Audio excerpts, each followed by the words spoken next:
Hey, what's going on guys? Jag and Tech here, and we got it. The iPhone 12 Pro Max. The biggest, baddest, and supposedly best iPhone you can get right now. So, we pretty much already know what this is like, right? You know it's got the biggest screen, the biggest battery, and the biggest cameras. Literally. And at first I didn't want to make a review on it because it's already been out for a while. But after using it alongside the 12 mini and it being my first ever time to use a Pro Max model, I ended up with a whole lot more thoughts than I expected. So this is pretty much the pinnacle of the iPhone. This is where you should experience what it's really all about. I mean, just by hearing the name itself, you should expect it to be the most insane iPhone, right? But is it really? Does it really live up to its name, Pro Max? No. So here are my thoughts. Right off the bat, and I don't know if it's just me, but this phone just feels way too big. To the touch, it does feel quite nice and premium, I can't deny that, but I've used other big phones in the past, like the S20 Plus, the Note 20 Ultra, but this one just feels gigantic. It's gotten up to a 6.7-inch display compared to last time's already massive 6.5 inches, so it is now the new biggest iPhone of all time. The change is not that much on paper, but for some reason, those 0.2 inches actually make a bigger difference than you think. Both good and bad. First, you already know, this phone has not been and will never be easy to use when it comes to one-handed usage. There were so many times while I was filming, it always felt like it was gonna fall out of my hand even with just one wrong move. I was trying my very best to hold on to it, but yeah, I did struggle a lot while taking photos, texting, getting to some apps in the corner, basically just trying to get to every point of the phone with one hand. It was extremely hard because you often have to grab the other end to keep it in place. Although over time I did get used to maneuvering my hands around the phone, so it got a bit easier. But again, for the most part, it wasn't really the best. I personally think the design and build have something to do with this. Now the design is no doubt my favorite part of the entire phone. Like, I would totally rock this without a case. It looks amazing.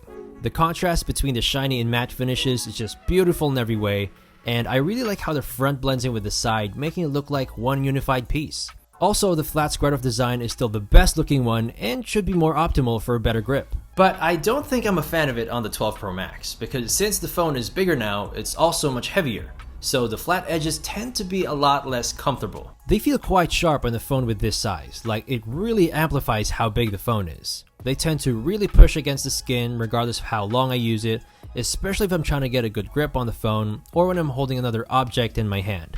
Oh, and of course, they collect tons of fingerprints. Same as last time's, but they're just much more visible now. The curved edges before kind of did a good job at hiding them, but here, you just can't escape it. And once they start to add up, it's not the best feeling in the world, so I always found myself having the urge to wipe them off all the time. But at the end of the day, most people are going to put a case on it anyway. It will make the phone bigger, but the rest shouldn't really matter. But for people like me who would rock it without a case, I guess we're just going to have to make our peace with the shiny flat edges. Now what I absolutely enjoyed here though, in fact the best experience I had with the phone, is looking at this display. Watching videos, playing games, viewing content, looking at photos, these were things I never had a problem with. I just really hope that it came with a high refresh rate, you know, ProMotion, 120Hz, to give it a little bit more edge, but this is what Apple went with. And putting aside the drawbacks of having a phone this big and heavy, the screen is definitely amazing. If you're someone who really loves these big screens, I think you'll be able to forgive all the added weight, sharp edges, and all the discomfort because it's just really good. Also, since the display just stretches out there, the notch somehow fades away out of your sight over time, so it's much less of an intrusion compared to smaller phones. But yeah, as always, a truly beautiful iPhone display that does not disappoint.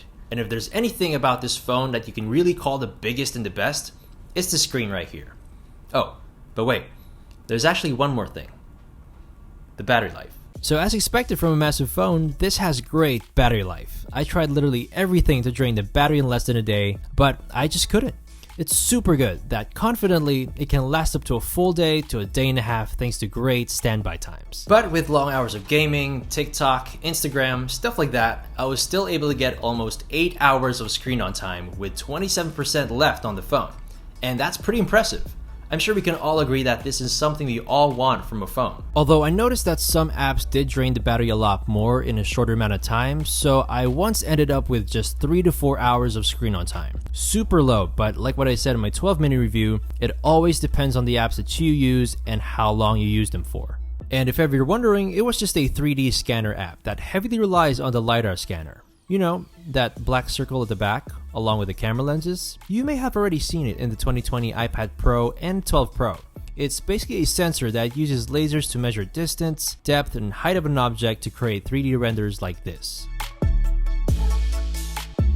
A great tool for AR, so apps like Snapchat, IKEA, basically anything that uses AR, this will be extremely useful. Pretty awesome to see in action, but I just didn't expect it to drain battery that quickly. The speakers here are of course noticeably louder than the smaller iPhones, but I honestly expected beefier audio quality considering its size. I was kind of hoping for a bit more clarity, maybe higher volumes and heavier bass, but it's still okay for a big phone. And speaking of hoping and expecting more, let's head to the cameras.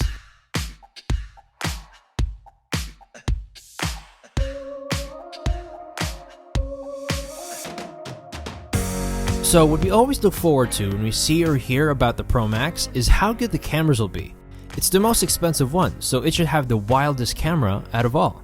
And technically, it is. You'll be getting significantly bigger lenses here, even compared to the 12 Pro, and you get sensor shift stabilization, which is exclusive on the Pro Max. And this is great. These should help in getting better stills, getting brighter photos since it lets in more light, you get better depth of field, and it should produce better night shots and video as well.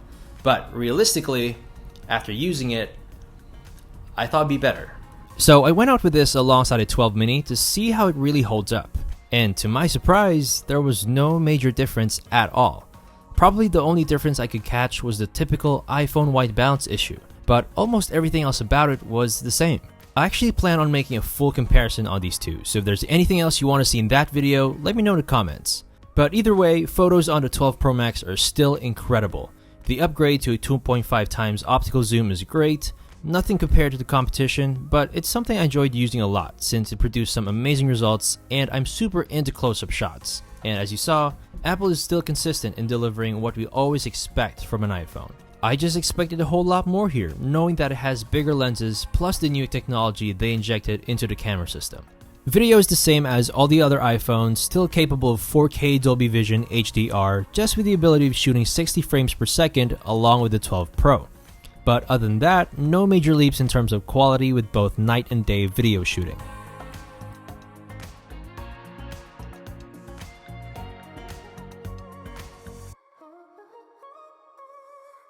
Okay, so 12 Pro Max, an amazing phone across the board with so much good stuff. And this may not come as a surprise to you, but I just don't see it as the best iPhone. Because you see, what other companies do to their highest end model is really give them the biggest and the greatest. And regardless of the kind of consumer, people always end up wanting that one the most. That's because there's always this defining feature that makes it stand out from the rest. And the 12 Pro Max just doesn't have that. Now, I know small upgrades are still better than nothing, but from how I see it, aside from having the biggest screen and the biggest battery, there's nothing else. Or I didn't even experience anything that makes it more special than the others. In fact, if you judge it straight from the spec sheet, you can consider it an upsized 12 Pro, so you might actually be better off getting that one instead. They're just too similar. If you ask me, they could have made the iPhone 12 Pro Max be the only phone with a high refresh rate, a fourth camera maybe, a different take on iOS with split screen mode or landscape mode, any setting or feature that will fully maximize its power and big screen. You know, anything to make you say, man, only the Pro Max has that. But Apple does like playing it safe. They wouldn't want to endanger the sales of their other phones, so they just make everything as good as it can be and market them as the best phone for different users. Like make the 12 mini the best compact phone out there. Make the 12 be the best entry-level phone out there. But me, coming from an upgrade/new iPhone lineup point of view, I wish they didn't make the Pro Max as good as everything else. I wish they made it even better. Give it the biggest and the greatest. Like, come on Apple, we want it all. But till then, this is what we have. Honestly, an incremental upgrade from the 11 Pro Max, but still incredible choice if you want to move over to the big screen and the big battery. Those are the things you should get this phone for. And I want to know what you guys think. Is the 12 Pro Max good enough, or would you also want it to pack something extra for it to be the ultimate iPhone? Let me know in the comments. Anyway, thanks for watching, and a huge thank you to everyone who's been supporting the channel in any way possible. Because of you guys, I finally reached my first major milestone on YouTube. I finally have over 1,000 subscribers. It's so unreal. It really humbles me that you guys actually like the videos, and I think it's safe to say that it was all worth it. But it's only just the beginning. I got a super long way to go, so I'll definitely continue to work on the quality of my videos, make them more entertaining, and just give you guys content that will always be worth your time. So again, thank you so much, and I'll see you guys next time.